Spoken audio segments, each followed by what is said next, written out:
Good morning. Welcome everybody from Armadillo and GoProposal. Thank you for joining us, whether you're joining live or you're listening to a recording later. We really appreciate you taking the time. Hopefully we're able to share some real value with you today. In return, we expect this to take about 2 hours. So everybody at the moment, if there's everybody's muted initially on coming on, so you can unmute yourself, but if there's questions, raise your hand to ask or take yourself off mute. I do have one survey that I plan to run today. Other than that, there's no breakout rooms or anything like that. So for those that don't know Armadillo, I wanted to just explain a tiny little bit about Armadillo, if that's okay. First of all, my name is Gordon Berry, for those that don't know me, and I'm joined today by my co-director, Matt Hall, who's with me and keeping an eye on making sure everything runs smoothly. And also for anybody that can't understand me, Matt is here to interpret. Good morning, Matt. Good morning, Gordon. Good morning, everybody. Yes, subtitles will appear at the bottom, page 888 for those of a certain vintage. Very good.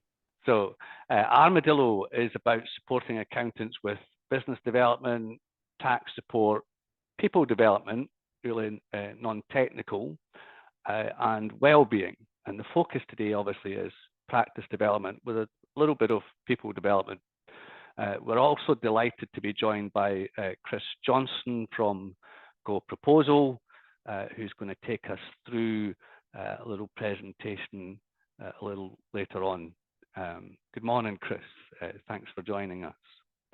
So the topic today is how to make more money from existing clients and maintain positive relationships.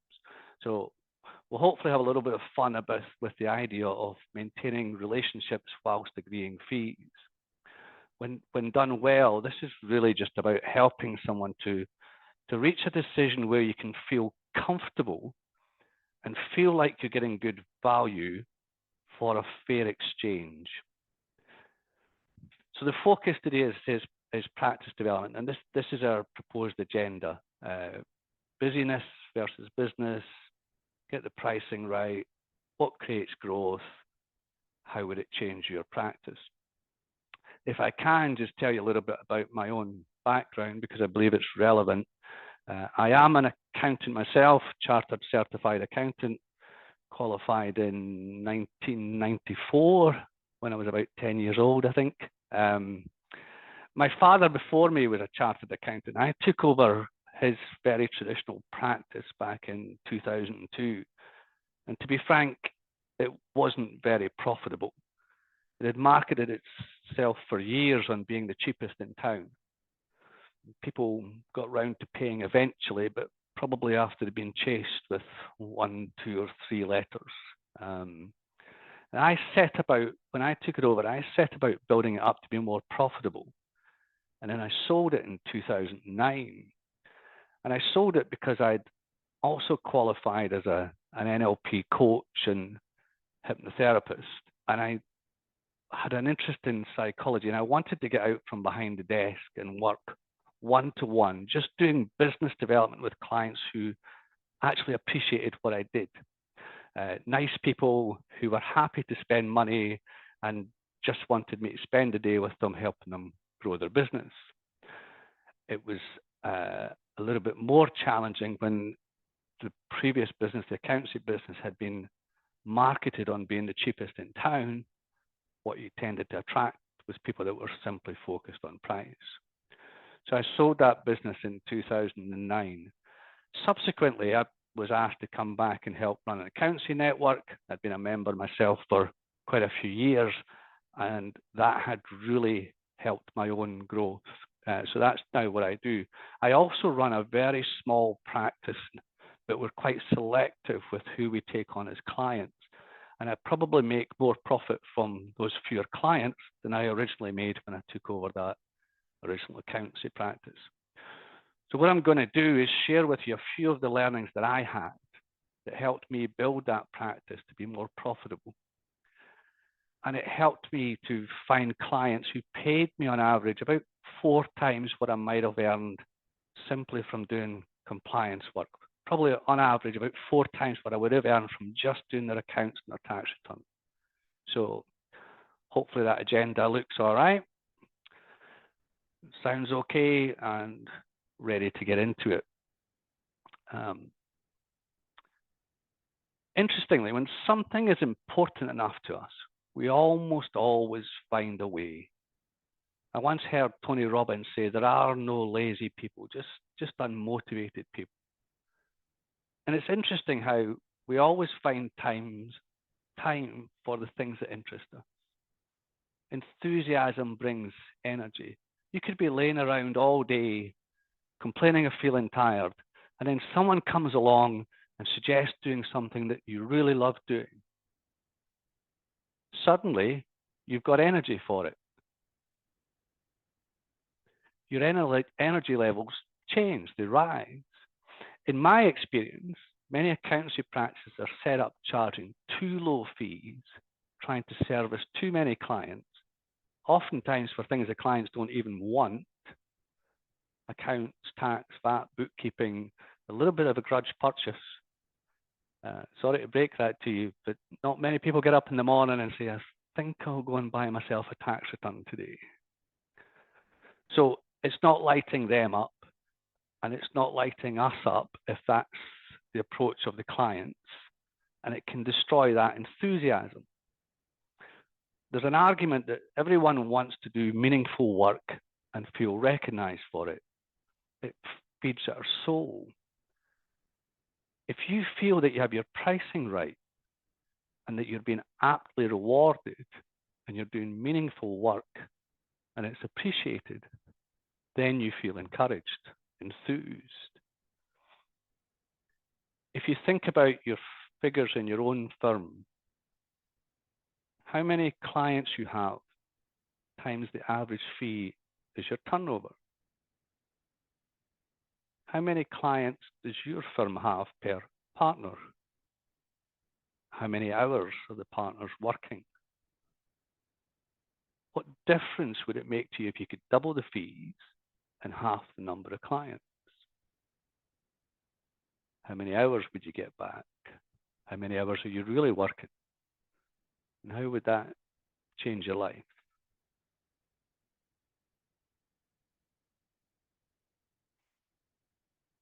Much as we like to think of ourselves as logical, we're all driven by emotion. We all respond with emotion and then try to explain actions away with logic. If you think you don't buy an emotion, go home tonight and check your closet for anything that you don't actually need. We as accountants are meant to be the most logical of people, but even we do that. So imagine what it's like for everyone else. And we're guilty of assuming that everyone thinks like us, but they don't. What happens with business owners is we put all our love and energy into our product, and we take it to the customer. And when someone complains about price, it hurts. It's like they've reached across and slapped you. It really feels like it hurts. And when you've been slapped, logic goes out the window. So the next time we go along with our product, in which we put all our love and energy, we remember that slap. And we think, oh, I don't want that again. And maybe I'll just go in a little bit lower with the price. But inevitably, somebody somewhere says, how much? It's like we've been slapped again. So the next time we go in a bit lower and a bit lower, and it becomes a downward spiral. The hurt wasn't a physical slap. It was what we said to ourselves when we were asked how much, or told that's a bit expensive. Our own self-dialogue affects how we feel. How we feel affects how we behave. and how we behave then impacts our results. The question, how much, might be the only question that the client knows to ask. They're not experts in accounts or tax, so what else are they going to ask? They have to ask something. They can't just sit there. Or maybe it's the silence that we don't like, because we fill that silence with our own internal dialogue. If we could learn to take control of that self-dialogue, then we can learn to control our own responses. If someone says it's too expensive, they must be comparing it with something. But they might not be comparing like with like. If they believe they are comparing like with like, we were having a chat this morning before we started about going into an expensive restaurant. If you think the product's exactly the same as you could have got down the road at a much cheaper restaurant, then the only thing left to compare is price. But you might not be comparing like with like. We'll come on to that a little bit more. So, I wanted to share with you something that when I first learned it, it seemed so blindingly obvious. I couldn't believe nobody had shared it with me before. But it made a big difference to my approach. The breakdown in most relationships is due to a breakdown in rapport and communication. Most people leave a job not because of the work, but due to relationship issues. So how do you build rapport? Well, what I learned, and think I should have realized, but it only becomes obvious after somebody says it to you, is that we only have 5 senses: sight, sound, touch, smell, taste. If you can't see it, hear it, touch it, smell it, taste it, does it exist?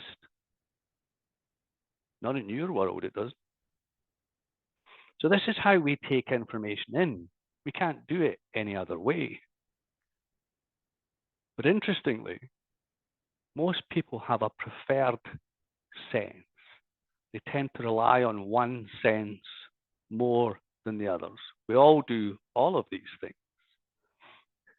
NLP calls it visual, auditory, kinesthetic, olfactory, gustatory. That's what the initials are for. So people will give you clues as to what their preferred sense is, both in how they look and their use of language.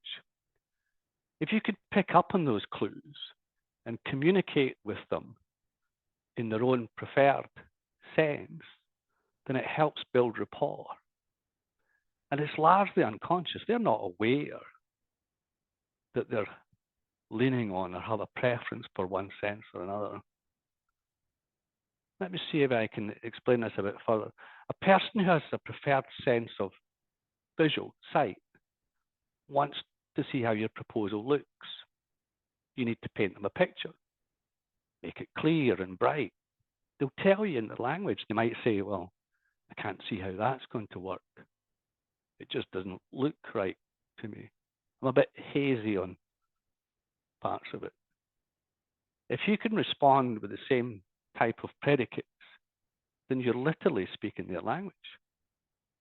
If you respond saying, let me show you a bit more, we'll see if we can help make things a bit clearer. Unconsciously, they think, they're just like me. They see things my way. See what I'm saying? Also, you can often get clues from how people dress. A visual person tends to be far more likely to take pride in their appearance. It's what's important to them.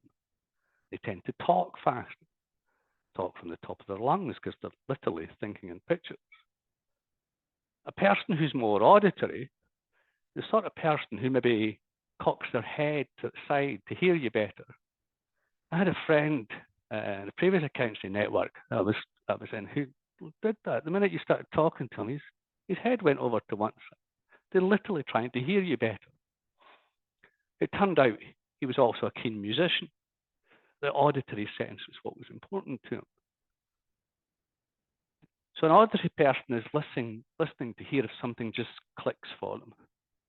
They want to tune in and hear if your plan sings to them. What is important is how you say it as much as what you say. They might tell you things are just not ringing true.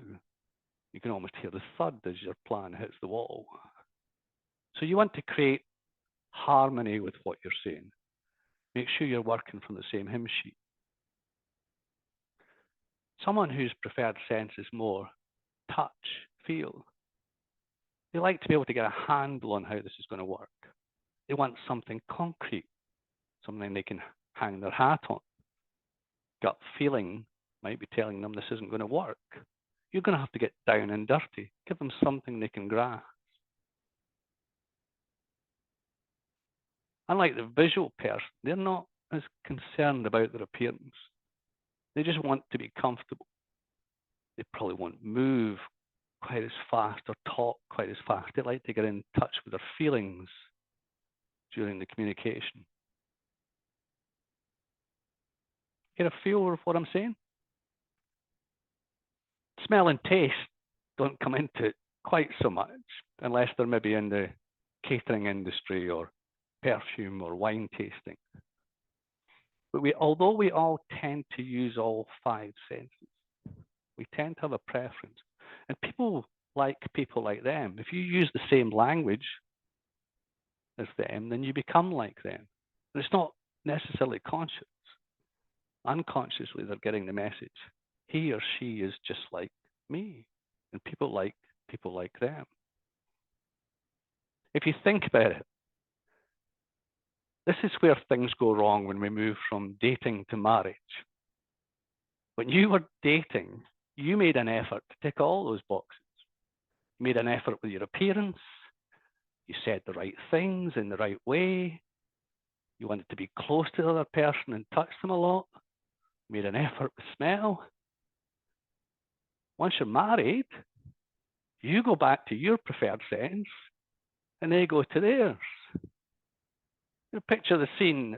The visual wife's been out for a nice glass of wine with the girls. Comes home. She's looking immaculate.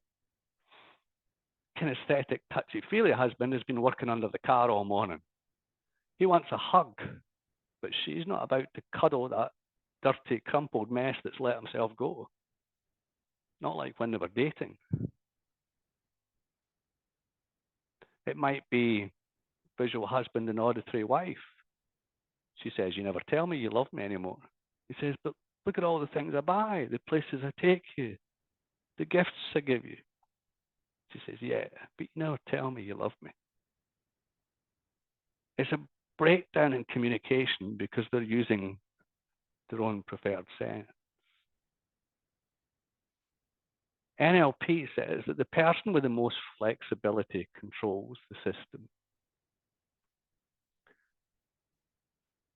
So they reckon about 40% of the population have a preference for their visual sense.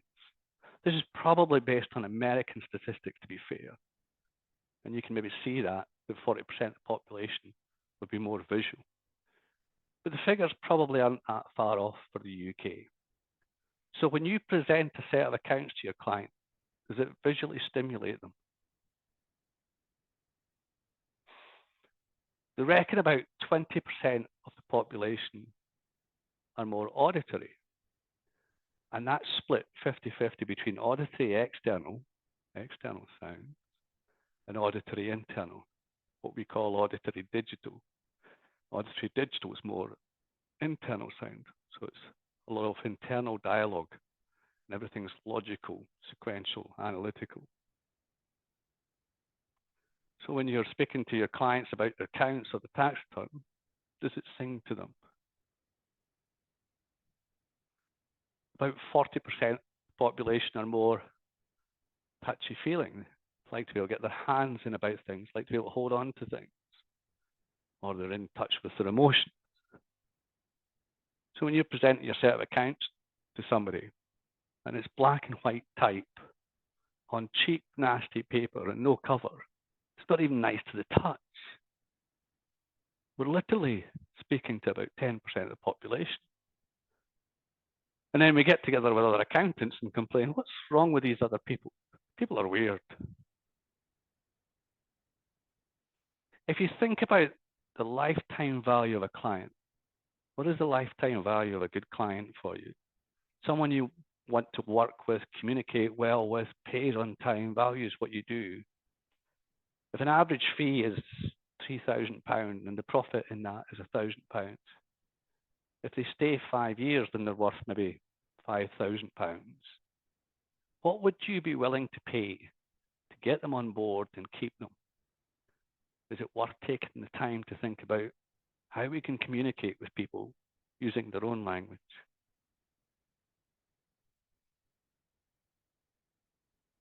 How are we doing for time? Okay. So you see what I mean? Does that sound right? Am I making sense? How do we feel about this? Let's see if we can go a little bit deeper, just for a few minutes. What I'd like you to do is pick the 2 cards that are most like you, that you feel most represent you, and make a note of the 2 cards. And make a note of the colors of the dots on the 2 cards that you picked. I'd like to see if we could run a survey. Matt, are you able to launch the survey for me? Very good. So if you've picked 2 cards the same, such as green, blue, yellow, or red, then you should find that option there. If you've picked 2 different cards, then it doesn't matter which way around they're shown on the survey there. It doesn't matter if it says green and red or red and green. See if you could pick the option that's most like yourself.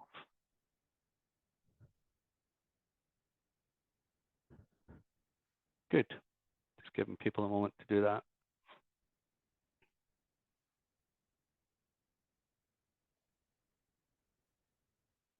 So,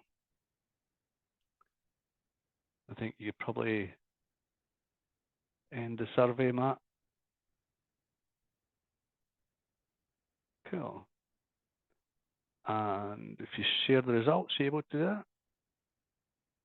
I don't know if everybody was able to access the survey there. Should be visible for people. You got nothing determinative there, Gordon. Green, Nope. red, green, yellow, green, blue. Not an awful lot. Go and just close that poll for me. Can everyone still see my slides? Yeah, cool. So, what's it telling us?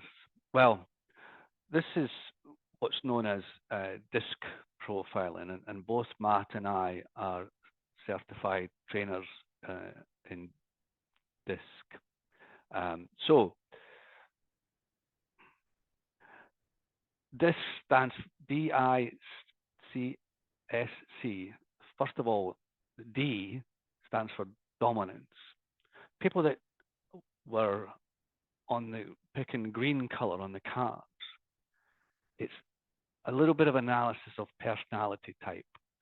So those sort of people tend to be, and it's not a judgment on the person, it's a behavior, and there's no right or wrong here, but they tend to be more outgoing and extroverted, but for them it's more about facts, a little bit more skeptical in their attitude.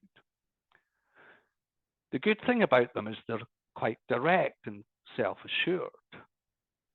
At its extreme, they can be quite forceful, but they're outgoing, they're daring, they're risk takers. They get things done. You'll come across them a fair bit in business, because arguably every successful business owner needs at least a little bit of D.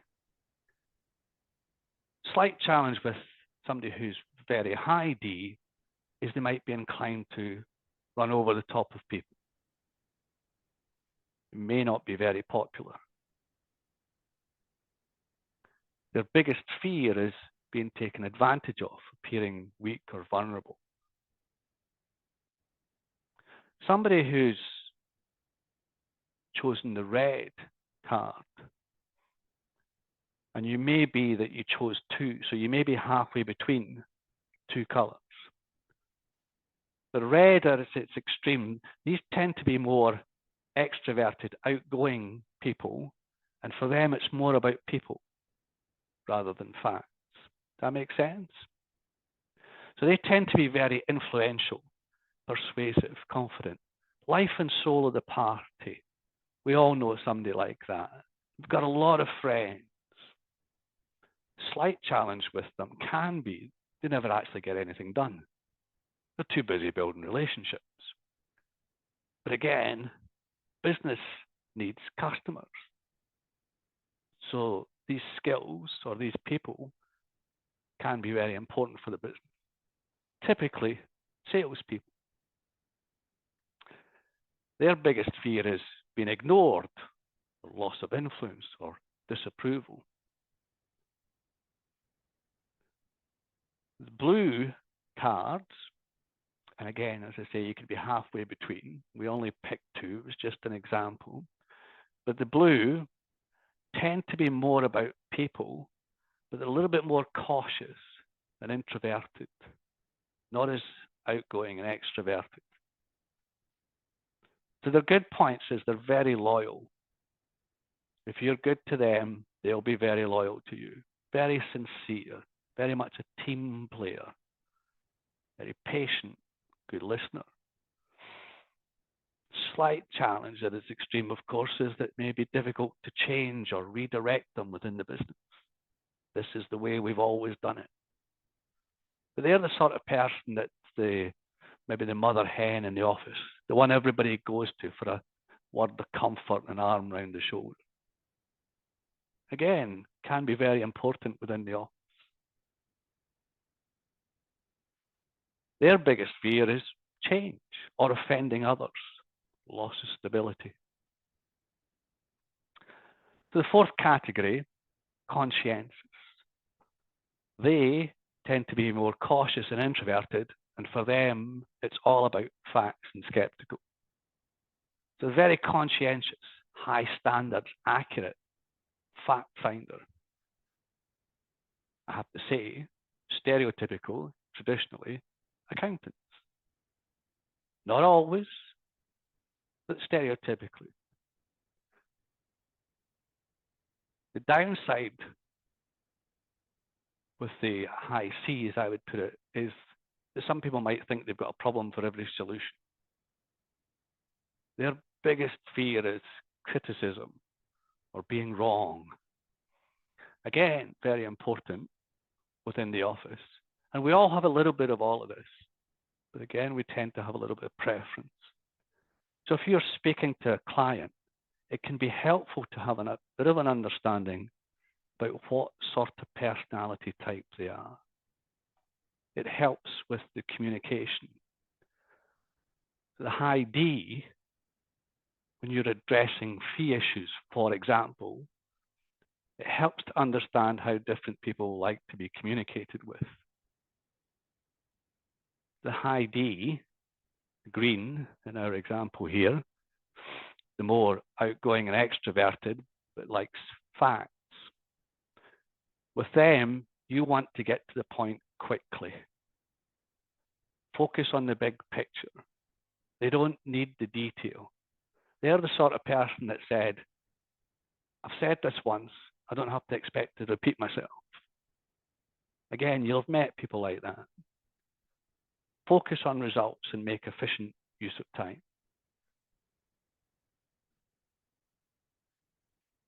The red, the high I, are much more open to conversation. You might spend most of the meeting passing the time, building rapport, discussing family, building that relationship. They're very open to collaboration, and they tend to be optimistic and spontaneous. You want to build a relationship with these people and show enthusiasm.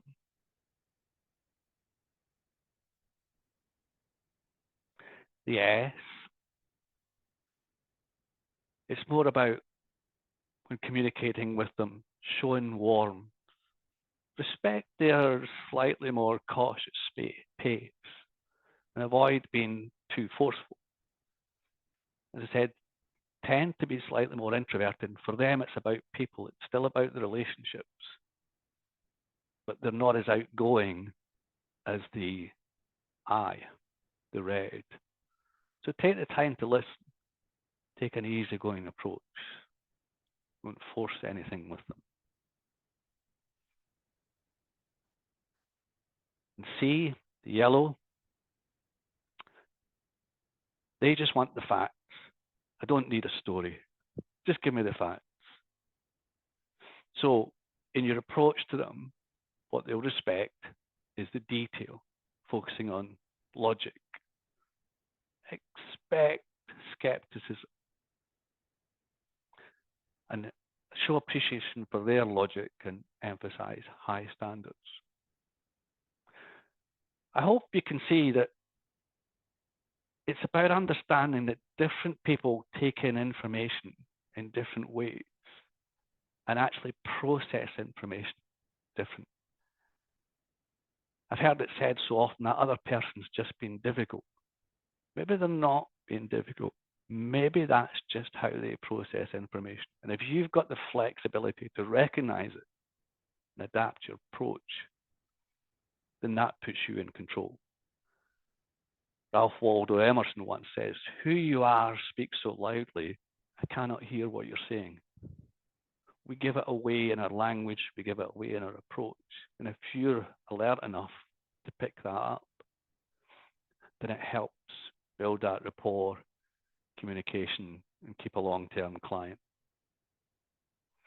So I'm going to hand over to Chris shortly. Before I do, just a quick recap. The first bit we spoke about was when the why gets stronger, the how gets easier. If you recognize the importance of having the right fee structure, getting the right respect back for what you're doing, and how, if that's important to you, then it makes it easier and makes every day easier. And then we spoke about, have a little bit of fun with identifying different client personality types. And then the third thing I would say is maybe think about who in the office is best suited to certain projects.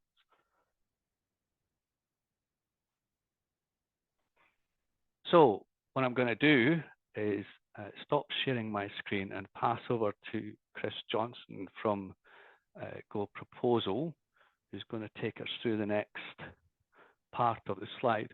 What I would say is that I spoke earlier about taking over a business myself and building up the profits within that business.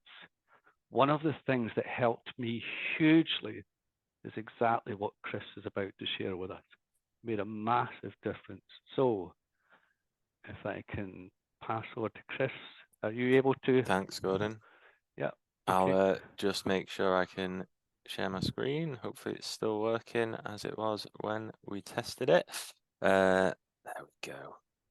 I feel like I'm a bit in my own head now after that, trying to sort of psychoanalyze myself and work out what personality type I am. So hopefully it's not totally thrown off my presenting style by making me second guess myself. Did you recognize other friends and colleagues in what I was saying, Chris? Yeah, with the one that you said was mostly accountants. Yeah. My wife's an accountant, and yeah, I was thinking that's definitely her, particularly with sort of saying like, they just want the facts and stuff like that. Yep. We've had some like work done on our house recently, and when people are trying to justify their prices, whether it's someone doing the bathroom or something, she's very much like, I don't need like a sub story about why you're charging me this amount. I just want to know how much it's going to cost. So yeah, that was definitely ringing true for her. Very good. Good. But yeah, I think a lot of what you were going through there sort of ties into so the point of maybe on this session is the fact that it's going to tie into what I'm going to go through now. Yeah, something that sort of GoProposal in a nutshell before I get into it is it's all about making sure that accountants ultimately charge for the work that they're doing, and that accountants clients see the value in what they're doing, and we've done this sort of session that I'm going to go through now a number of times, and it's all about focusing on, I suppose, getting the house in order before looking to take on new clients and start providing additional services and all this sort of stuff, making sure that we're making the money that we should be making from our current clients, that we plug the holes and steady the ship, so to speak, all the while, strengthening those relationships as well. So just to sort of break down, I suppose, what that means from our perspective, how to make money from existing clients, while strengthening relationships. I think the first bit is relatively self-explanatory. We want to be able to make more money. That's the point of running a business, working in a business.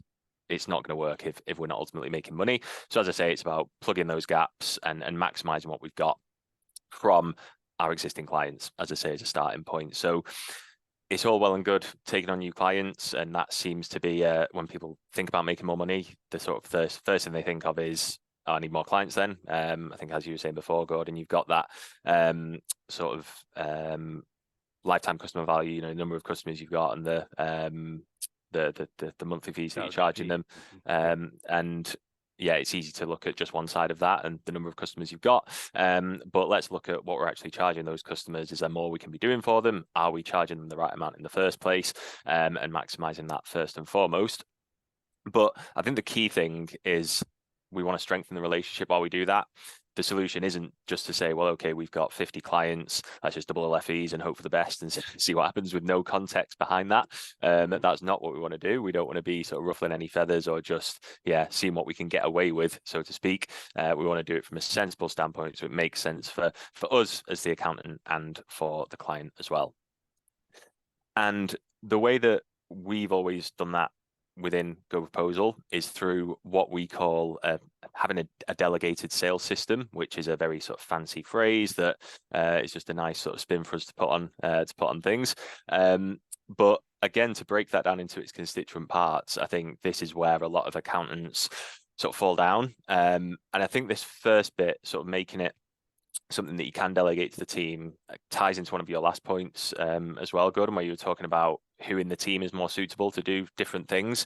And I think a lot of the time, people as accounting business owners, they are first and foremost a lot of the time an accountant. They're not massively into selling their services and having those sort of fee-based conversations with clients. Yeah. They assume that everyone else is the same, that their team is the same. But quite often, in my experience, they say to the team, well, actually, does anyone want to get involved in sort of managing fees and being more involved with clients? And there's some people who are like, that sounds great. I'd love to do that. I want to, they're a people person, as you say, that's their personality profile. And so having a way of delegating this to the team, I think is really important. And that's before even getting into the fact that a lot of the time, business owners, partners, they can be a bottleneck in the business. We want to remove that bottleneck and make it as easy as possible. As I sort of touched on there as well, it is sales at the end of the day, whether it is taking on new clients, whether it's having those fee conversations with existing clients, it is ultimately a sales conversation. And I think a lot of the time, again, accountants aren't too sort of into the sales side of thing. I'd probably say it's definitely rare that people come from an out-and-out sort of sales background when they become an accountant and then go on to potentially own their own practice. And so being able to sort of look at that in the correct way, I think is massively important as well. That's exactly why a system helps the accountants, because they're not naturally sales people, but having a system makes that easier. 100%. And I think that sort of ties into the two previous bits, as you say, Gordon, that having that system to follow makes it much easier for people to sort of get their head around. And it also makes it much easier to delegate it, because if you've got a system in place that anyone can access and use and follow, a process they can follow, the team can do it, new starters can do it, everyone's doing it the same. We've got that consistency. And again, one of the things that we're big on at GoProposal is pricing profitably, but pricing consistently, making sure that we've got that consistency in place as well. Yeah.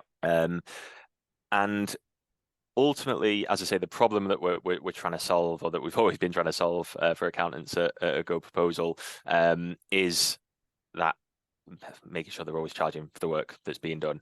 And to sort of visualize that, the issue we often see when we start working with accountants and start working with practices is this issue here, in that with all of their clients, they're ultimately just not charging enough for the amount of work that they're doing. And that could just simply be they're undercharging, or it could be that things got off on the right foot at the start of the relationship, but the scope has increased. That scope creep is just edging up all the time. And it can get to the point where, you take on a new client, happy, profitable, everything's working well, but 3 years down the line, you look at it and think, well, actually, their business has doubled, and we're doing 3 more services for them, and we're just ultimately not charging for it. Yeah. So that can be out of line from the start, or it can get worse over time. But this is it's something we see with, not saying every single accountancy firm starts off in this way, because that's not true, but it's a hugely common thing that we see with the thousands of practices that we've worked with.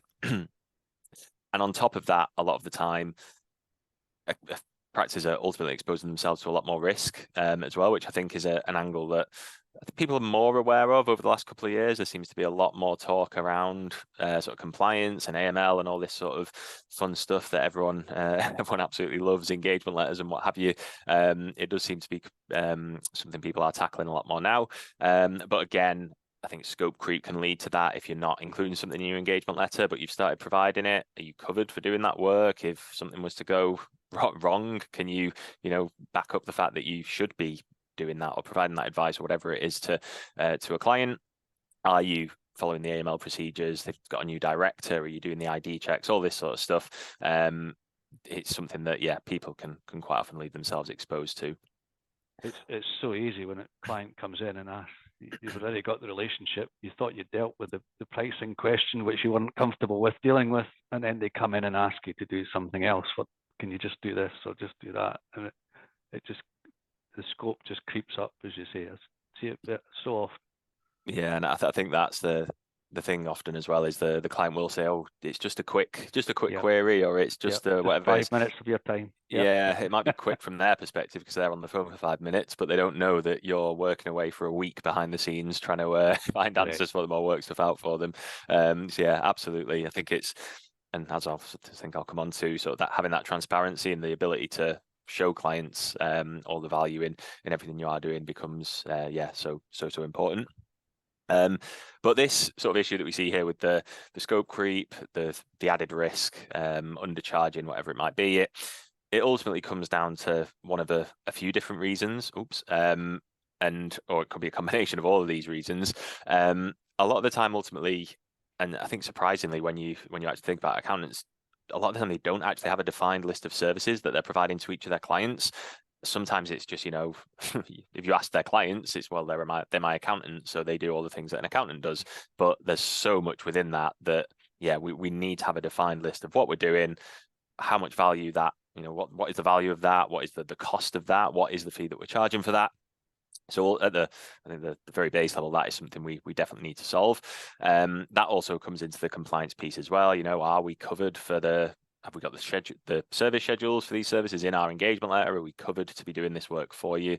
So yeah, again, from both the pricing and compliance side, that one is really important. A lot of the time, accountants don't have what we call, again, a GoProposal, our little phrase, a core pricing matrix. But ultimately, there's no set pricing. There's no sort of logic behind probably is logic from the accountant's perspective behind it, but there's no sort of fixed logic that means that everyone in the firm is pricing clients in the same way, that no matter what mood the client's in, that they're going to get the same price, whether they're demanding a discount or they're just happy to take what they're given. We want to have something solid behind that means, someone could be off on holiday, someone else has a conversation with a client, they come out with the same price. Yeah. So again, that is a really important core of what we need to do here. Again, the delegated sales system, it needs to be something that everyone can access, everyone in the team can use, and that everyone can use in the same way. And a lot of the time, the issues with risk, it could just be down to outdated processes, not having up-to-date engagement letters, really manual AML process that maybe hasn't been updated since the firm was established. So again, with the compliance, we need to make sure we're keeping on top of that as well. But I think that the main thing that ties into a lot of this as well is that a lot of the time for accountants, all this stuff just takes too long. A client could come in and just want to know, listen, how much is it going to cost for you to do my personal tax return or my year-end accounts, or whatever it might be. And if it is a case of, oh, well, I need to go and speak to the partner to work out what it would be for your business. So they go away, the partner's maybe on holiday or they're out at clients for the rest of the week. So they don't really get an answer till the end of the week. Then it's got to go to the admin team to produce an engagement letter, whatever it might be. It can take ages. The client's probably thinking, well, you can't even get me a proposal or an engagement letter over. How are you going to be be dealing with my accounts? So both from the accountant's perspective and the client's perspective, ultimately everything just takes far too long. And I think is just really outdated. A lot of the time, these processes just don't change from when a firm is established. I think, again, to touch one of the things you went through on the personality profile, Gordon, that's always the way we've done it. This is the the way things have always been. A lot of people sort of sit in that camp sometimes, when in reality things can be a lot easier and can ultimately be a lot quicker as well. And going back to the sort of delegation side of things and getting the team involved, I think another issue is that in a lot of accountancy practices, there's a lot of reliance on, as I was saying there, I think, someone maybe speaking to a client, having that conversation with the client, but then having to take that information and pass it back up to the people who've got the authority to actually move things forward or make any sort of decision. And if we can implement that sort of delegated sales system where everyone can just have those conversations, use the system to go through what they need to go to, we can flip that around and just give that authority to the people who are, who've got the information, who are having those conversations with the clients, to ultimately, again, make things easier, speed things up, and remove those bottlenecks with the senior members of the team. The partner becomes the bottleneck otherwise. When I used this system, I was able to delegate the pricing onto the senior managers, and again, because it was a system exactly like GoProposal here, it was consistent across them all, and it took away that idea that the accountant just goes, today it'll be this much. So the client felt more comfortable with it.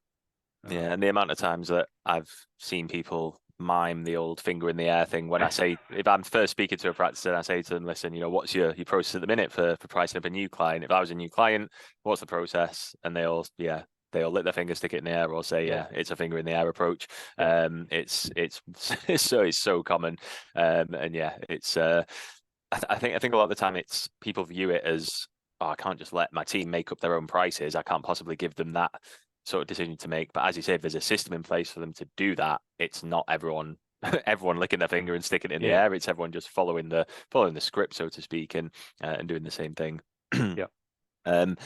And with all these issues that we've worked with sort of thousands of practices over the last how many years is it now? 5 or 6 years since GoProposal first started. We've obviously, again, I've seen the same old story. We've seen the same old story for years. And when it comes to just looking at sort of current clients that people have, and once they get an established sort of pricing system in place, and then they look at their current client base and sort of apply that new pricing structure across their current client base, we see that oftentimes a lot of accounts have a leaky bucket, to use the analogy. And a lot of the time, just repricing those clients with the services that they've already got and the work that is already being done, we see somewhere around a 20 to 40% difference in that if they just reprice their clients, their fees could go up by 20 to 40% for literally no extra work. If they were just to be charging for all the work that's being done, those marginal fee increases and the scope creep that probably should have happened over the the previous 3, 5, 10 years, whatever it is, there's money to be left on the table. And as I say, it's about fixing that bucket and plugging those holes before we start jumping in and looking at new clients and taking on more clients, because you're just compounding the problem, obviously, if you've got those issues in there in the first place. If that increase 20 to 40% is for services that the client's already taken but they're not being charged for, then that's profit.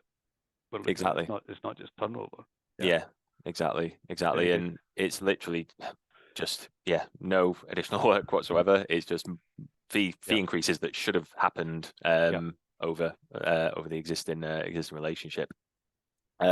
So going back to this, ultimately what GoProposal is all about and what we want to help people achieve is to go from the massively skewed high risk, high scope, low price to making sure that we're always charging for the work that we're doing, and that we sort of minimize that risk right down on top of that as well. So unfortunately, I don't think there's any system or software that can totally remove risk when it comes to dealing with clients and accountancy, unfortunately, but we can reduce that risk as much as possible.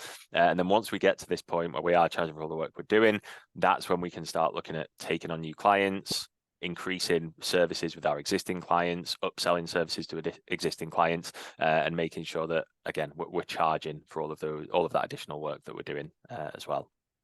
So as I say, we want to go from this point to the point where we can pass that authority down to the team and have them doing this for us, remove ourselves as the bottleneck, remove the partners, the owners, whoever it is, as the bottleneck, and make things hopefully a lot easier for everyone, and free up people as also to be doing probably what they're best at and what they want to be doing. And ultimately, partners don't want to be sat working out fees for new clients and, you know, booking in meetings with their old legacy clients to double their fees, because that's not not a massive amount of fun. So yeah, we want to free up everyone's time so that people can spend it where it's best suited. Yeah, just counting the money. Yeah, exactly. On holiday on a beach somewhere, counting the money. And it's as I say, it's all about having that delegated sales system in place to be able to do that. And I think, as I mentioned sort of briefly at the start, this is something that we've done with loads of people on a sort of just an individual basis. When people sign up to a free trial of GoProposal, or when they approach us saying we need to sort out our pricing problem, we know we're undercharging, we know we've got an issue. This is sort of the same old story that we've seen time and time again. But we've also done sort of dedicated group sessions, which we find work really well, which obviously we're going to extend to the Armadillo community and the Armadillo members as well, if they want to get involved in a bit of a repricing challenge, which I'll finish on. But I think the first time we did it, we had, I'll get this right, I think it was 50 practices signed up to do this challenge the first time, and it was just off the back of the pandemic. So a lot of people just don't reprice their clients, don't increase their fees anyway, and that's obviously a core issue. But particularly through the pandemic, it became even more challenging, because obviously you don't want to sit down with someone who maybe isn't trading properly in a pandemic and tell them that their fees are going up. But off the back of that, the issue had been compounded for accountancy practices, because they're already doing it anyway. They'd probably be doing all these furlough payments and what have you, and not even charging for that, which was additional work. The accountant's scope of work went up, but they weren't having the conversation with the client about fees, because it was a challenging time for the client. So exactly. The nature of the accountant was that they didn't want to broach that subject. Yeah, and it's, as I say, it was a challenge that they already had with underpricing before the pandemic. It became even worse. We came out the back of that, and it was a case of saying, right, you've definitely all been doing far too much work over the last couple of years, and on top of what you've already been doing, it's only going to get worse. We want to try and help you solve this. 50 practices signed up, and over the course of, it was just a month-long challenge to get their pricing in order, identify clients that really needed repricing, who were undercharging massively, and then to have a conversation with them, have a meeting with them, reprice them, and get them signed up on a new fee. And those 50 practices over that 30 days collectively increased their annual revenues by 500k, just on the conversations that they'd had in that month. And off the back of that, loads of people saw that it had worked really well and wanted to get involved. We did it again with another 50 practices, and we also thought maybe it was just a fluke. Maybe we just had really keen people who really wanted to reprice their clients. But the same thing happened again. It was around 500k of annual revenue across those 50 practices 2 times in a row. And since then, we've done it a number of times, and as you can see here is the example on the screen. A lot of the time, it's that sort of why did I wait? It's money that's been left on the table every month, every year. It's not going anywhere unless you actively have that conversation with the client, get the pricing right, and get things in order. So yeah, the 100 practices that we did it with there, the practices we've done it with since, just the people that seek out GoProposal or start using GoProposal, we see the similar stories sort of time and time again. And it can just be, I think you see one there that's about to get covered up, that when someone started their own practice, they were charging less than 100 quid a month. Now the most common fee is over $1,000 a month, using GoProposal, because they undervalued themselves. They wanted to just be cheap, get the clients through the door. Obviously, it's not sustainable, and getting the house in order, getting a pricing system in place, that is now over £1,000 a month being the standard fee. So yeah, so it's really nice to sort of be able to take people on that journey and do that for people. And ultimately, this is what, as I say, GoProposal is all about, making sure that people are not ripping clients off, but just charging for the work that ultimately they're doing. And I think getting the right value, which actually increases the respect between yourself and the client. When if both sides believe that they're getting good value and they're being respected, then that builds for a stronger relationship. If one side 100%. always feels like the other's taking advantage of them, that's not a good relationship to have. 100%. And I think a lot of 99.9% of accountants, they want to be doing good, meaningful work with their clients. Yep. If they're not charging enough to allow themselves the time to spend on that client and the time to do it, they're not going to be able to hold themselves to that standard. If you're charging everyone, £10 a month and saying you're going to do them all a set of management accounts, it's not gonna be a very meaningful set of management accounts, because you just ultimately can't do it. So if you respect the client, you need to charge them enough that you can do the level of work for them that you want to do. But what we always say with this is that, as I say, we've seen so many people take this same journey, have this sort of same breakthrough with the way that they run their practice, the way they price their clients, the way they have those conversations. And ultimately, to sort of have the same breakthrough, there's, I think, two ways that you can do it. You can mess around for ages and just sort of go through the motions and do the same thing. And maybe eventually you'll come across something that works, you'll have that breakthrough and you'll be on the right trajectory. But the much easier way to do it is to find people or identify other practices that have done what you want to do, find them, and then just do what they did. And ultimately, again, that's what we want to try and help people do. That's why we run this same sort of challenge. We have the same conversations. I use a very similar slide deck with all of the accountants that I work with. Is that we know it works. Yeah, we have a process. We have a system. We know it works, and so we want to share it with as many people as we can. Very good. So sort of just before I get into the nitty gritty of how we actually help people with the pricing and these meetings and all the stuff that I've sort of touched on a very high level there. There's sort of two pieces to this puzzle. Ultimately, I've mentioned GoProposal, obviously, a lot of times. GoProposal is the system, the software, and I suppose the platform that we use, being GoProposal, to do that. And that is sort of the pricing system and the core pricing matrix and all the stuff that I've touched on, but then there's also the actual process and the steps behind that. You can use the process without GoProposal. I've spoken to practices where they've said, ultimately GoProposal doesn't quite work for what we want, but we love the process and that really works for us, and that's obviously fine as well. We're not going to tell people the only way to do it is with GoProposal, but the process that I'm about to sort of go through just in a little bit more detail, if anyone wants to go through it in a lot more detail, is in our founder James Ashford's book called Untapped, which is basically a much more in-depth run through of what I just talked about, those challenges that we did with accountancy practices, how they increased their revenue from their existing clients, a lot of the sort of mindset behind it as well. So yeah, if anyone's interested in that, reach out. I think I've still got like a free audio version link for that. So if you're an auditory personality type, that'd be good for you. But yeah, we can definitely sort of share copies of that or audio copies of that with people as well, because one to listen to in the car. Yeah, exactly. One that I know a lot of people have found really useful, whether or not they use GoProposal, just from that sort of mindset and process standpoint. But when it comes to the actual process behind this, and it's all well and good me sitting here and saying, you're probably undercharging a lot of your clients and you need to sort it out. What does that actually look like in practice? It's easier said than done. And I think a lot of the times the reason that people don't do it is that it is an awkward conversation to have. I think it was before we started the session today, wasn't it? I mentioned to you guys that I've recently done this again with a few practices, and one of those practices, the first client that he repriced was a 500% increase. Someone he's been working with for absolutely ages, and just knows that he's known for ages he had to have this conversation and increase the fee. And because it's a tough conversation to have, you assume the worst, you get anxious about it. What are they going to do? They're going to storm out. They're never going to speak to me again. They're going to go to another accountant. You think of all this stuff, and it was fine. he literally presented the fee to him, told him why, and it was absolutely fine. So what oftentimes the thinking about it is worse than the actual doing it.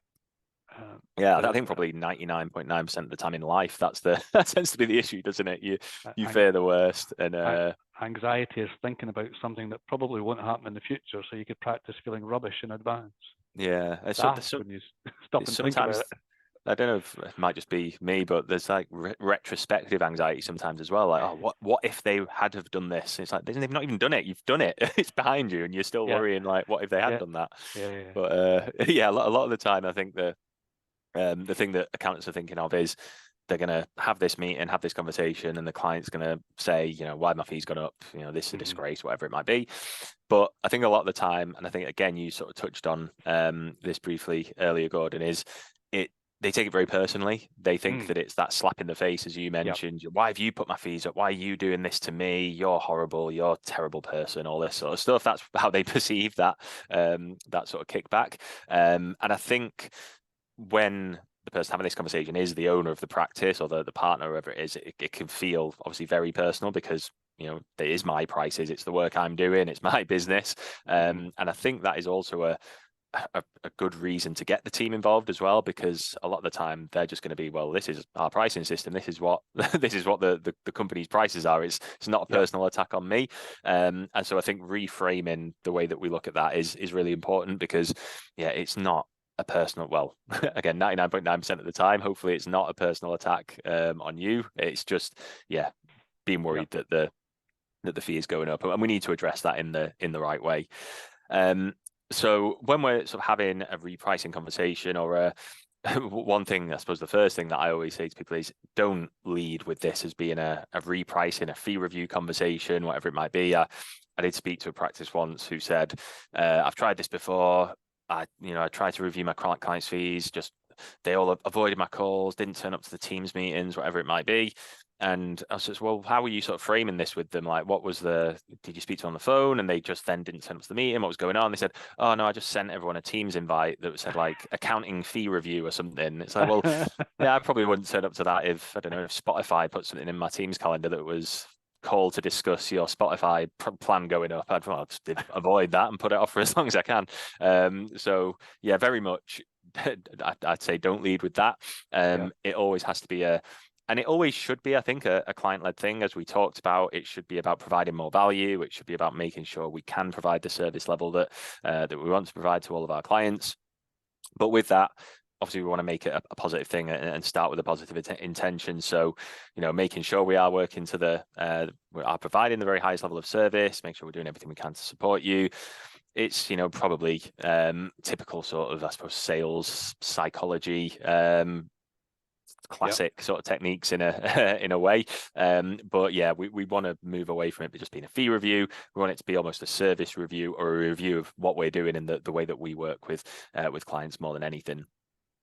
And I think along with that, it's important to frame it in in that way as well. So firstly, asking what's working well, in not just in what we're providing, but in the client's business. So what's working well for them. It might be a good while since you've not got this regular cadence. It might actually be a while since you last spoke to them. So if it's you just do your year-end accounts for them and you've not actually spoken to them through the year, what's been working well this year? What frustrations do you have? Again, potentially with what we've been doing for you, but just ultimately it could be actually, I'm doing all my own bookkeeping at the weekends at the minute. I've not got time to do it elsewhere.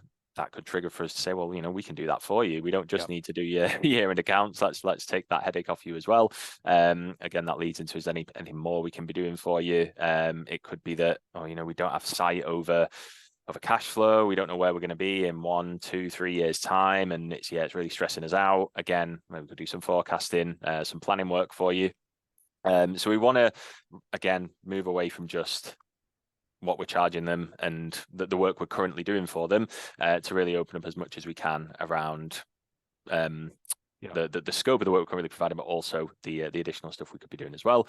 And I think a key thing is actually repeating that back to them as well, which again I think is a classic sort of sales psychology technique. But it's easy to just walk away from something and say, well, actually and to me, that sounds like they said they want to start paying us for, for management accounts and cash flow forecasting, all this sort of stuff, but we obviously don't want to assume that. So, yeah, what I've heard is bookkeeper's a nightmare for you. You've got no sight over your cash flow over the next 12 months. You want to explore how we might be able to do that for you, blah, blah, blah, blah, blah. So we want to make it more about them, their frustrations, and what we can do to help them, rather than, just seeing about how we can get more money out of their pockets and and into ours. Yeah. And when I used to do this, if I can, I always did it kind of end of year accounts meeting. But I had already spent time with the client going through how things were going, what's been frustrating them this year, what's been going well. And we go through the accounts and we talk about all the things we've done and achieved and what have you. And then you have this discussion to set the fee for the forthcoming year. So rather than just launch straight into a fee meeting, it's probably not something I would do. I would be looking for some other way to show the value first and then have the discussion. So, and another again, I've spoke to practices who do that in a few different ways, and one of the sort of my favorite ways that I've seen people do this is a couple of practices I've spoken to, they have sort of almost a non-negotiable quarterly meeting, which they have with all their clients. They said, this is the way we work. The way we work is we have, this quarterly meeting to make sure that if there's anything from the previous quarter that you need to be aware of, that we've got space to be able to discuss that and talk about it. Obviously helps them keep close to their clients. But in that quarterly meeting, they always have a bit where they just review the fee and make sure that it's right. So if it's bookkeeping, or you've actually got loads more bookkeeping over the last quarter because you're doing really well, so the next quarter is going to be a bit more expensive. Actually making it quarterly, actually reviewing the service and making sure it's up to date. Yeah, absolutely. And with that comes the right fee. Absolutely, but also it makes them really close to their clients because they're speaking to them all really often. It might be that actually, over the last quarter, we've realized that we can save you X amount of tax by the end of this year because of X, Y, and Z that we've seen. Oh, that's amazing. You're saving us 10 grand. Yeah. Oh, by the way, your fee's going up 50 quid because of X, Y, and Z.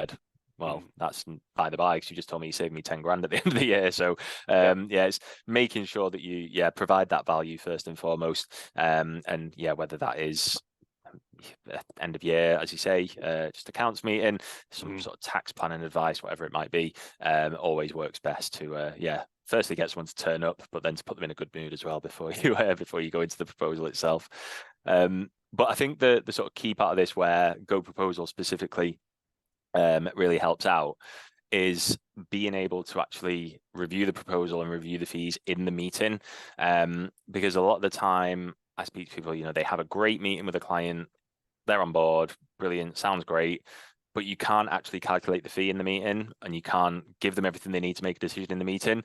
And then it becomes a case of going away, again, going to the partner, whatever it is, to work out the price, emailing the price over, or trying to catch them on the phone to discuss the price. It becomes a bit of, playing tennis over the phone or by email, whatever it is. They cooled down a bit from the meeting, they forgot how good it actually was, and they mention it to their partner or their business partner, and that's a bit expensive, and all these doubts and things start to creep in.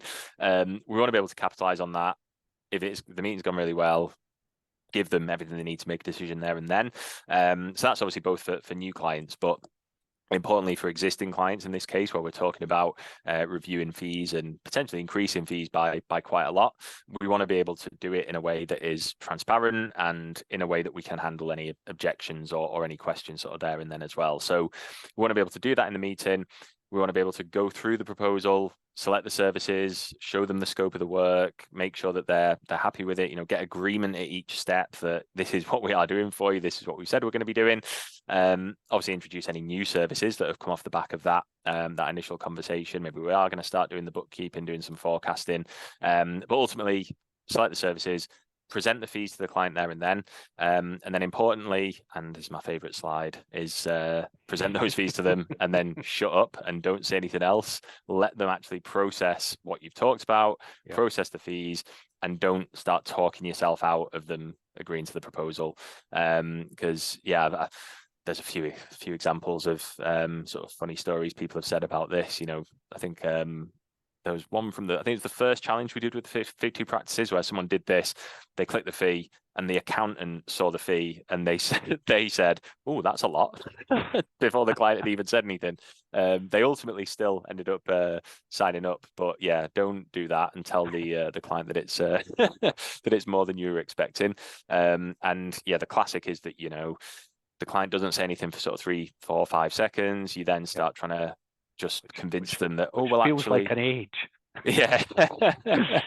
Yeah, it feels like an awful long time when you're trying to work out whether they're pleased or annoyed with what's popped up on the screen. But yeah, the classic thing is then well, actually, we could take this out, or we could, it's quite a lot, so we'll knock 10% off, we'll round it down, whatever it might be. You start just offering them stuff before they've even asked for it. So ultimately, you want to give the client time to process the fee, because ultimately they're just seeing it for the first time and they're thinking, well, actually, yeah, we have agreed we're going to add forecasting in, we've agreed we're going to add bookkeeping in, so that makes sense. Just give them time to process it before you talk yourself out of them signing the proposal. And just to give some context to how that works within GoProposal itself, again, the idea is that you should be able to run through this with the client. So you should be able to select these variables that we're going to use to actually price up the services. If it's an existing client, we're going to have the existing stuff in there already. It might just be a case of changing the scope of that work. Their invoice numbers have increased, their transaction numbers have increased, whatever it might be. But we want to go through this and sort of say, well, listen, your fee is now going to be based on number of transactions. It's much easier for you to see where the fee is coming from. It's much easier for us to manage. We've said that we're going to, well, actually, your payroll numbers have already increased from what we were doing previously. We said we're going to be doing management accounts for you. We're going to be doing cash flow forecasting for you, whatever it might be. We can really walk through that with them, as I say, get agreement at each step, show them where the fee is coming from, and as I say, present the fee to them there and then as well. We do find this works really well. Just again, from a new client perspective, they can see what the fee is based on. If the fee goes up in the future, it's really easy to understand. So you're avoiding any of these awkward conversations down the line, because these existing clients, maybe we have had that finger in the air approach, and that's something we're needing to undo. But even when we get to this point here, we can see a breakdown of, this is how much each service costs. This is where the fee is coming from. And even, as I'll come on to, when it comes to handling those objections around fees, being able to remove things, reduce the scope to bring the fee down in a more sensible way as well, to sort of handle those objections slightly differently. But ultimately, you are going to get questions about, chances are, especially if it's that sort of 500%. Somebody will ask. Yeah, you're not going to get everyone saying, yeah, sounds great, 500% increase, let's sign me up. People are going to ask, well, okay, why is this happening? And I think the one thing I always say is that as long as there's an honest answer to the reason why their fee is going up, and if we're doing it this way, there should always be, a real reason behind it. Honesty and transparency is always the best way to go. If we aren't just whacking on, 5 times increase for the sake of it, because we want to make more money, just tell them why, because it's perfectly valid, and that is ultimately the reason why we're doing it. I think a lot of the time it is going to be a combination of factors, and again, being able to break that down is really important. But for those legacy clients, chances are, hold our hands up, we should have been reviewing your fees on at least an annual basis. We haven't been doing it. Basically, you've been getting stuff for free for the past 5, 10 years, whatever it might be. And yeah, we're going to do it more regularly. It's our fault. Hold our hands up. And I think that disarms it a lot of the time as well. It's not like you're blaming them for anything. It's just, our bad. We need to be doing better. And yeah, we're going to be doing it more regularly moving forwards. A lot of the time, that scope creep thing is an issue as well. So the service level has increased. It could be, well, actually, when we first discussed working with you, we just talked about year-end accounts. We're actually now doing management accounts for you, and X, Y, and Z. And again, that's relatively straightforward to explain. So yeah, service levels increased. There's additional services. Maybe just their business has grown, their revenues increased. Maybe they've got more transactions. If you're doing the bookkeeping, just more emails and more queries, more responsibility. If they're 10x their revenue in the 5 years or something like that, there's a lot more work for us to be doing. So yeah, maybe revenues increased or other variables have increased. Complexity and regulatory requirements might have increased for certain services. With been using MTD as an upcoming example for about 3 years now, it feels like. But if and when that actually does come in, a good example there where, you know, things are going to be changing, there's going to be more work. We need to be able to explain that as well. Maybe the practice has taken on more staff. Obviously, there's benefits within that. They've got access to more dedicated expertise, quicker responses, all this sort of stuff. It could just be that ultimately you are undercharging for some services as well. The example I gave of the practice who had the sub £100 a month fees when they started, going to over £1,000. And I think, again, something we've touched on there, that ultimately you can't keep delivering at that rate and work to the level that you need to work to. Respect the relationship too much. So yeah, if you want us to do this for you, we are going to have to charge more for it. And then the last one, I think people do use this as a bit of a cop out sometimes. Obviously, it is perfectly valid. In some cases, fees do go up because of inflation. But yeah, try not to rely on that too much. If you're 5 times in someone's fee, you can't say it's restricts you. It also restricts you because people tend to have an idea of what current inflation rate is. Yeah, exactly. If it's a 500% increase, yeah, they're not going to say, well, I don't think inflation's quite 500% over the Feels like it. over the last couple of years. So yeah, try not to trot that one out all the time. Yeah. But obviously, yeah, perfectly valid for some cases. As I say, it's normally going to be a combination of these things, but I think just being aware of what these are and being primed with them when you're having these conversations is really important. And prepared with your reasons. Yeah, not just panicking and yeah. People will ask, and if you confidently back with, well, you know, these are some of the reasons that we have to look at this, as all businesses do. Yeah, and as I say, it's they are perfectly valid reasons, and I think that honesty and that transparency, goes a long way with. Yeah, rather than trying to pull the wool over people's eyes and sneak things through or just increase their fees for no reason, it's that transparency which I think goes a long way. And when we've done this, so I think this was over the first 100, so the first sort of 2 challenges we did with the 50 practices and then the 50 additional practices, and these are sort of rough numbers, but we looked at the sort of most common responses that people actually got from going through this exercise. So again, everyone worries 99% of my clients are going to say, no, never speaking to you again. I'm going to the accountant down the road, and that's that, and they're going to storm out. And we actually saw that 80% of the time, people go through this conversation. Why have my fees gone up? Oh, it's because of this. We've undercharged a bit. We should have increased your fees. Okay, yeah, that makes sense. That's fine. Crack on. You're great accountants. We love working with you. We don't want to go and work with someone else. So yeah, that's absolutely fine. Pretty literally in those cases, not even any sort of objection, absolutely fine. And that 500% increase that I mentioned, he was really worried about that one, and it was just no objection, absolutely fine. This is a funny one that we had quite a few times. The client has literally been waiting for a fee increase. They probably put their fees up with their clients over the last 3-5 years, whatever it is. They've been expecting the same, and they're not going to prompt it. They've just been waiting for the accountant to do it, and they've been surprised they haven't done it any sooner. There will be some people who, you go through the reasons. They say, yeah, I appreciate that, but I really didn't want to spend any more. Is there anything you can do about the fee? In that case, we want to say, listen, we can even go back into the proposal and say, listen, these are the additional things we've added in. Yeah. These are all the services we discussed. This is how much they all cost. So for everything we've discussed, this is the fee.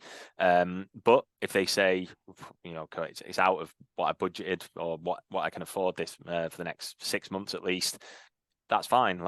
We talked about forecasting. Let's just take that out for the time being. Let's make management accounts quarterly instead of monthly. Let's reduce the scope of the work a little bit. We can remove things, we can change things, and then we can revisit that, down the line. Yeah. So I think the important thing that I just want to sort of highlight there is if we are reducing the fee, we're reducing the scope of the work as well. We're making sure that we are still charging for all the work that's being done. And ultimately you are going to get those people who say, no way I'm paying any more. We agreed this fee up front. I could get this cheaper. There's a guy down the road who says he does everything for 10 quid a month and I'm going to go to him. When I actually drill into people about these clients and say, well, actually, do you like working with these guys? Would you be mad if they said that? A lot of the time, these are the clients that would be on that list of, we'd get rid of these guys if we could.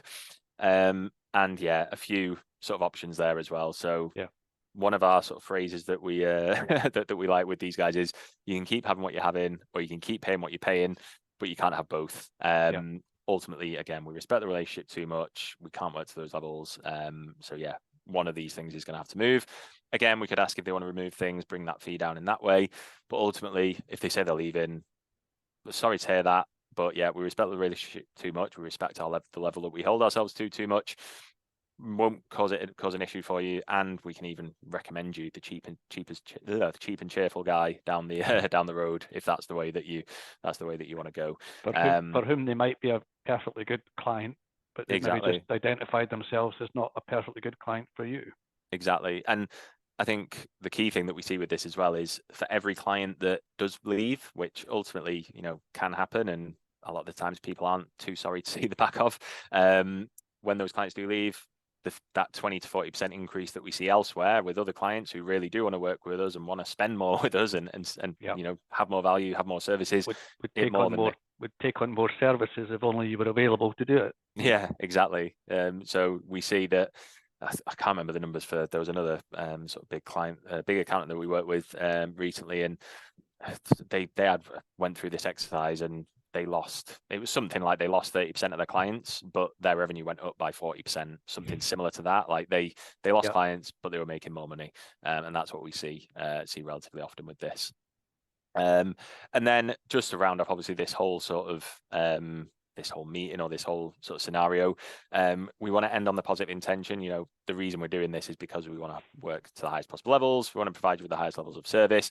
We want to do this more often as well. We want to set that ongoing expectation with the client. So whether it's those quarterly meetings that I mentioned that I know works really well for people, setting that out for the future as well. So, we're going to be doing this on an annual basis. We're going to be doing this on a quarterly basis, whatever it might be. Set that expectation, and then it never has to really be an awkward conversation again, because the client knows what their fee is based on. They know that this conversation is going to happen every quarter, every year, whatever it might be, and they know that ultimately they're going to get something out of it as well. If it's going to be, something they need to be aware of from the previous quarter, the previous year, if it is going to be a tax planning meeting, whatever it might be, they know what they're going to get out of it as well. So they see it as a fair exchange. Exactly. Yeah, it's not just here's Chris coming to put my fees up by 3% every year because he trots out his old inflation line. It is, it's my meeting with Chris where he's going to tell me about all the great things that we're going to be doing over the next year, whatever it might be. But yeah, just really quick recap, because I'm always aware that I sort of fly through a load of stuff there. But the old leaky bucket, we want to plug the bucket, plug the holes in people's businesses, make sure that they're charging for all of the work that they're doing, and get that pricing structure in place so that everyone is charging for all of the work that they're doing. We want to go from this awkward, skewed position that a lot of businesses find themselves in to the point where everyone is charging for all of the work that they're doing. We want to take the situation where everyone's relying on the partners, relying on the owners of the business, and pass that authority down to the people on the front lines so that they can do things quickly and everyone can do the stuff that they're best suited for. Implement that delegated sales system to make it as easy as possible so that everyone is singing from the same hymn sheet and we've got that consistency across the board, and follow that process, whether it's through the book or just through the sort of meeting and the way of doing it, the way of navigating those meetings with clients. Do that in the easiest possible way. And sort of the thing I always finish on is, I think people often, we talk about, setting the bar high, and obviously you should do that. You should have high standards. And for most things, I think you should set the bar high and set high expectations of yourself. But a lot of the time with this specifically, when people might know that they're potentially undercharging their entire client base, to say I'm going to go out and reprice all my clients it's never going to happen. It's a massive thing, and ultimately it's really daunting, and people never do it. And I've had that conversation with a lot of people. Even the 500% increase guy, he said he's done this with the best of intentions in the past and just never got round to it because it's too daunting. And where do you even start? So with this, I would say set the bar low, pick 3, 5, 10 clients, whatever it might be, a small section, say, right, I'm going to focus on these guys and get this done. And then it gives you that momentum, those learnings to take to the rest of your client base and do this over time to really get to where you need to be. With the pricing, the pricing matrix, as we call it. Again, another thing that I think a lot of people struggle with is, how do I even get this pricing structure in place to start with before I start having these conversations and having these meetings with clients? And GoProposal can help do that. The first thing GoProposal will do is ask you a few questions about the services you provide and give you that pricing matrix, so that you have something very similar to what I went through here, with pricing already in there. And as you'll see there, the option to actually download that and take it and use it somewhere else if you want to. You don't necessarily even need to use it in GoProposal, but to give you that starting point to start having those client conversations.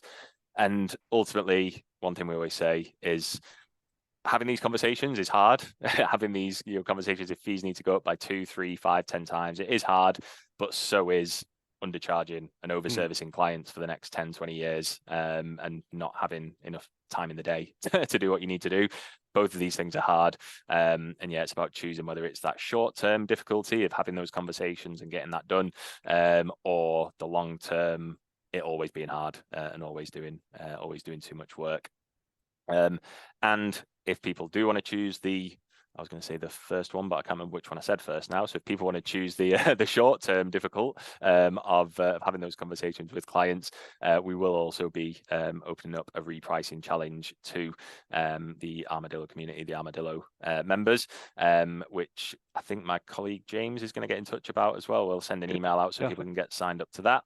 But it will be basically going through, basically sign up for GoProposal for free, doing it over the course of that 30-day free trial, so that before there's no obligation to actually sign up to GoProposal in the long term, but you can get a core pricing matrix set up, go through your clients and see where these conversations need to be had, and then the goal is to reprice 3 clients. Doesn't have to be 3, it could be 5, 10. Some people do go all out in that 30 days, in that 4 weeks, to see what increases we can see, and hopefully build some momentum to solving that issue for as many people as we can. So as I say, we'll be in touch about that if anyone is interested in hopefully becoming one of the testimonials on my my slideshow at some point in the future. And as I say, we'll be in touch about that for anyone who does want to get involved. But I think I've run over by about 5 minutes there, so sorry about that, Gordon. I think that was probably me interrupting you, Chris. We're pretty much on time. I appreciate that. I'm a big fan of exactly this. It worked for me in that previous practice. I think I had something along the lines of 365 clients. It was kind of pointed out to me that if a partner's got 365 clients and the clients have one urgency a year, one emergency, one panic a year, then you've got one a day, and that's no days off. So I knew I couldn't look at bringing on more clients, certainly not in the current pricing. And I found the tool to do that it was before the time of GoProposal, but GoProposal was just improved on what that tool did for me. And we just set menu prices, sat down with all the clients, and we did it at the annual meeting at the time. And I was able to delegate that to others so that we were doing it consistently. And of course, again, the beauty with it, you've got it set up in advance. You can have a quick look in advance so that when it comes out the figure at the end, you don't go, oh, that's a bit high. You already know what's coming to a large extent anyway, unless the client's asking for additional services. And I did use it also to upsell additional services, which is the bit I'd like to come on to next. But it made a huge difference. So I'm a big fan of this software that GoProposal's come up with. So we've got just under 30 minutes left. I'd like to share some of the stuff I did to get clients doing more than just the compliance work, or paying me for more than just the compliance work. So if I can take back control of the screen, hopefully.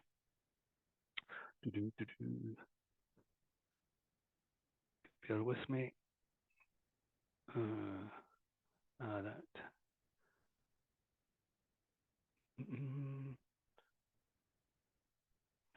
You see my, well, it's actually on your slide, isn't it? Might confuse things.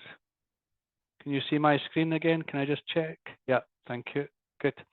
Yeah, so as I say, I'm a big fan of technology that GoProposal is bringing here. It made a massive difference to me.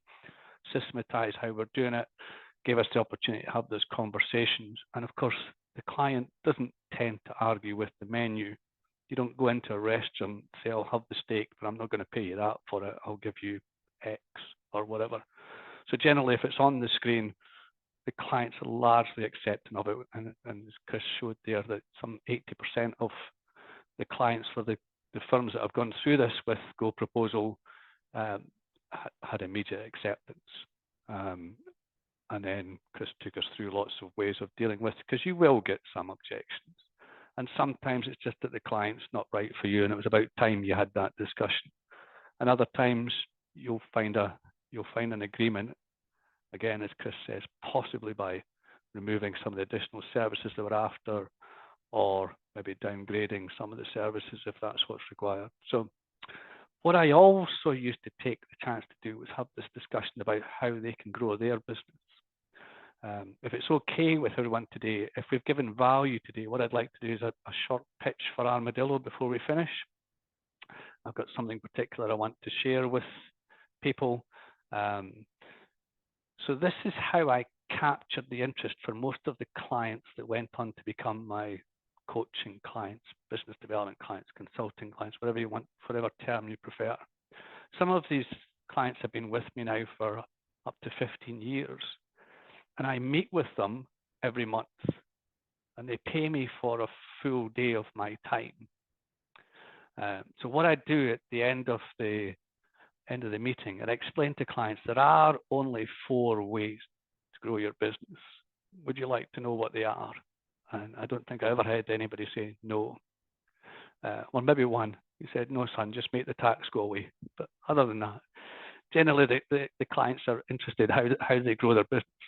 And I said there's 4 ways, and most people tend to know number 1, and to some extent number 4, which I'll come on to in a moment. Number 1, of course, is increase the number of customers. And there are multiple ways to increase the number of customers. If that's what your client wants, or if that's what you want, then okay. And you can speak intelligently to a client about marketing, advertising, networking, social media these days. But remember, with each new client comes a cost. If you actually have a product that you're selling, then it might be a direct cost, or there might be a direct cost of labor. But if nothing else, if you're already working 5 days a week and you're increasing the number of customers, how are you going to manage that? Or what's going to happen to your service levels? So number 2 is increase the average transaction value. How can you get the client spending more every time they visit?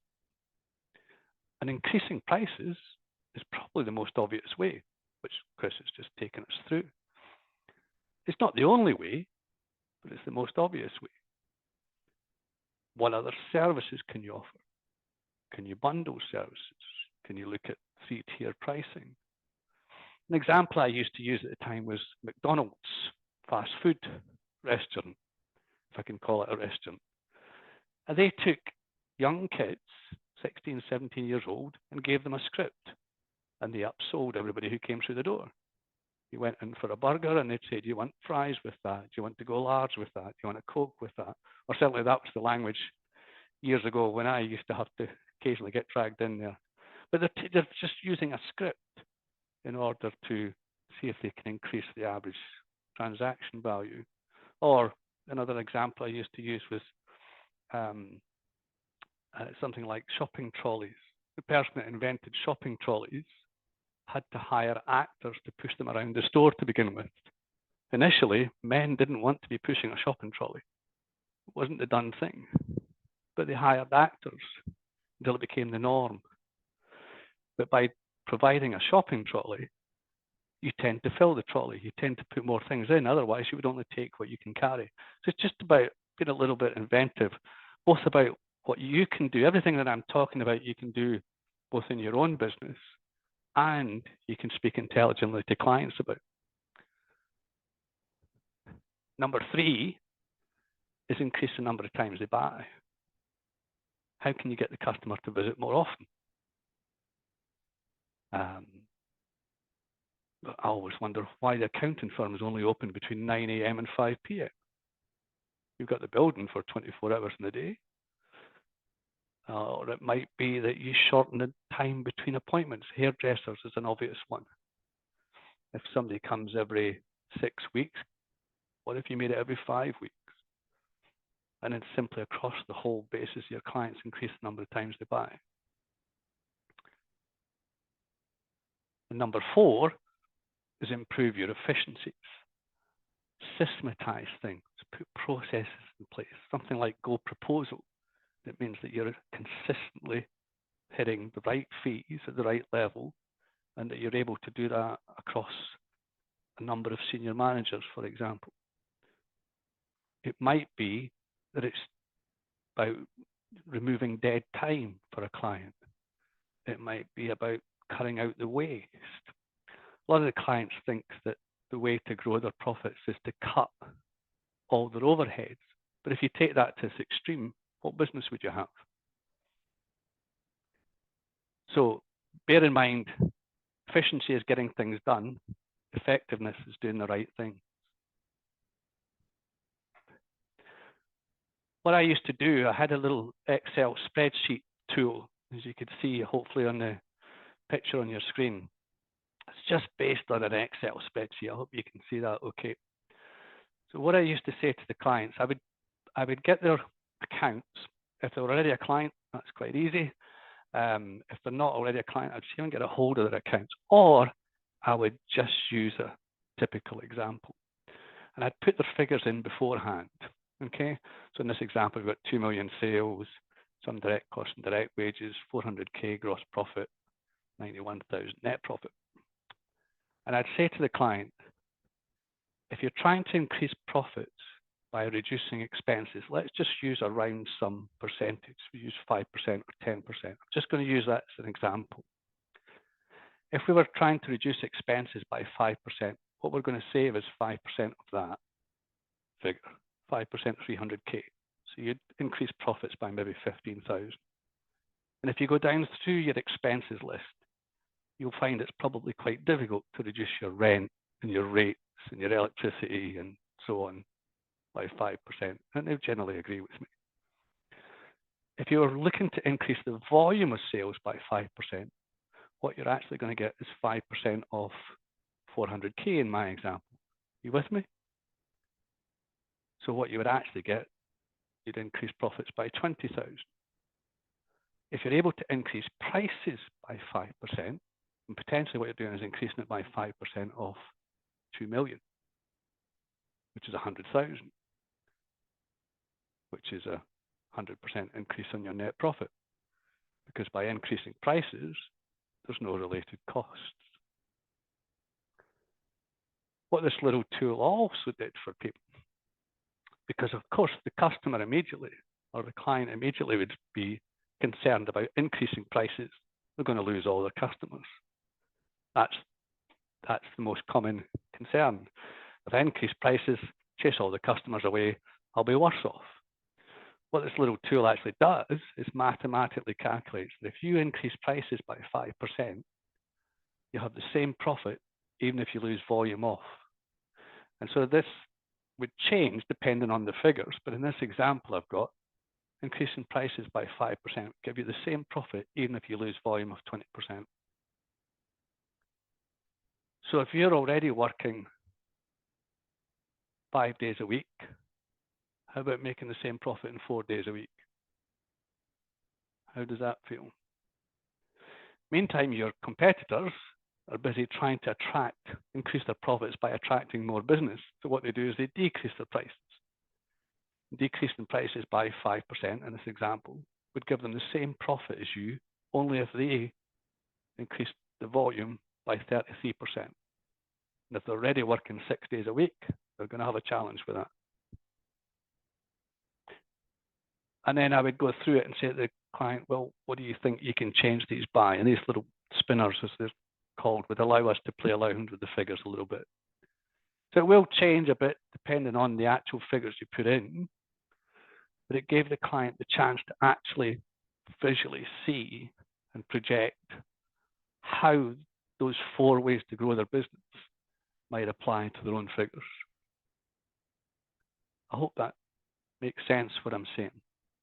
So hopefully overcame their fear of losing customers if they increase prices, and made them realize that their competitors were taking the completely wrong strategy, and they had to be a little bit smarter than that. Of course, you have to be able to prop up that price increase by offering what the customer wants and providing the best service. If you're just out there chasing more and more customers, what happens to service levels? One of the biggest complaints about accountants traditionally is how proactive they are, how difficult it is to get hold of a partner, for example. If you're trying to service over 300 clients and they've all got one problem a day, then it's little wonder we struggle to be proactive. But if we can get our pricing right, then it actually potentially frees up time. So if you start to teach your clients some of these things that I'm discussing, what it gave me the opportunity to do was offer another service where I either met with the client monthly or potentially quarterly. And it was exactly what Chris showed in his GoProposal presentation, about adding in quarterly meetings, which of course you charge for. And it used to be great sitting down and joining the other accountant, because all I was doing at the time was business development, where the accountant's trying to justify his fee, and within the accounts is my fee, and it's like 4 times the accountant's fee. My fee never got queried, because I was able to demonstrate that I was providing value.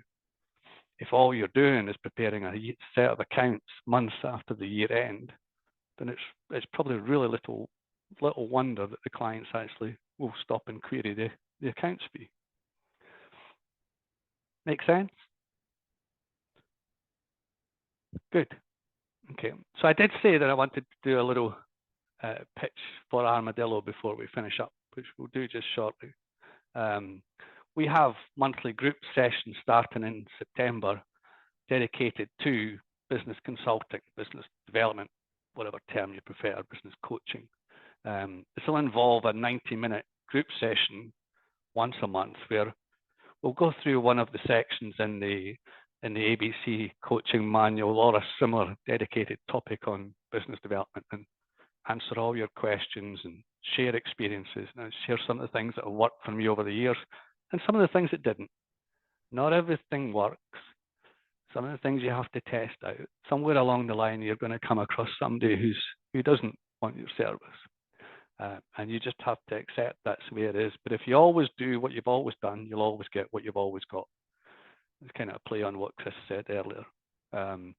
So alongside this, we'll have a dedicated LinkedIn support group, and it is for members only. There's no additional charge for members. Anyone that's not yet a member, we do have a special joining offer going on at the moment, which you can access by scanning the QR code. In addition to the business development group, of course, members also get access to tax support, wellness support, and access to people development, including DISC reports, which we spent a little bit of time on today. We do offer a free DISC report to all partners and member firms and a discounted rate for all their team members. I have a little recap screen as well, Chris, just to quickly run through the things that we've covered today. First one really was when the why gets stronger, the how gets easier, was really about recognizing why we need to look at our own pricing. Whether that's our traditional compliance services or whether it's adding in additional services like business coaching. But if we understand the difference it can make to our own firm, then that makes the how easier. Have a little bit of fun with it. We tend as accountants to have a little bit of fear about what is essentially sales. But you can make it enjoyable, have a little bit of fun with it, and identifying client personality types brings a little bit of an interest into that. And think about who in your office is best suited.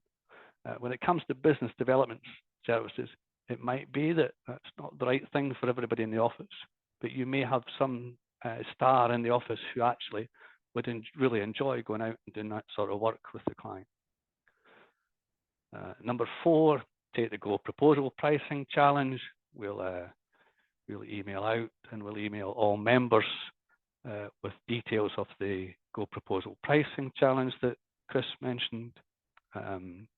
Number 5, discuss the 4 ways to grow with your clients that I've just taken you through.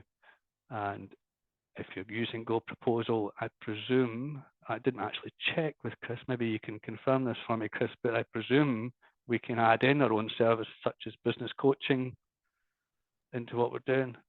Yeah, the whole thing can be, obviously we give you that initial sort of pricing matrix, as we call it, which particularly if people have been using the old finger in the air approach can be a bit more advanced as a starting point. But then yeah, you can adapt that, change it, delete it all out if you've got your own spreadsheet that you want to build in. Full flexibility of what people do with that as well. Perfect. That's great, Chris. Thank you. And lastly, if you've got any questions, then please do send them in to us. If there's stuff you want to discuss, we're happy to get on a call and discuss it with you. Hopefully, you've taken a few key learnings from this and have a think about what you're going to use going forward. So often the way we used to call it failure to implement, we stop and listen to a presentation like this, and then we go back to the office and it's all busy, and we get bogged down again in the day-to-day. Take some time for yourself to think about what you're going to use going forward. What did you learn from this, and what difference it can make to your firm? Which, remarkably, Matt, I think it brings us to the end. There's about 5 minutes to go. I just say to people, when it comes to sales, when I'm teaching business clients myself about sales, I say to them that every sale ends in a feeling. At some point, the customer thinks to themselves and effectively has a conversation with themselves that says, how do I feel about that? And you want your customers to feel good. You don't want buyer's remorse. So you want to be able to back up your customer's decision to buy and make them feel like they've had a good decision, made a great decision, and then they'll tell others. And if you're simply focused on selling as cheap as possible, you're likely never going to have that. If they do refer it, then they're going to be referring it to other people that are looking for cheap as possible. So just bear in mind, every sale ends with a feeling. Make sure you've left them with a good feeling. I hope we have today. Very good. Thank you everyone for your time today. I think we're bang on time. We have been recording this, and we will share the recording in due course. But do get in touch if you've got any questions. Thanks very much for your time. Is there anything else I need to cover, Matt? Are we? No? No. Okay. I think we're all good. We're on time, which suggests I've not joined in at all. So well done. Thanks for taking us through that, Gordon, and thank you, Chris, too, for presenting GoProposal. Yep. Thanks for having me. Great stuff. Thanks again, Chris. Thanks everybody for joining us, and we'll speak to you all again in due course.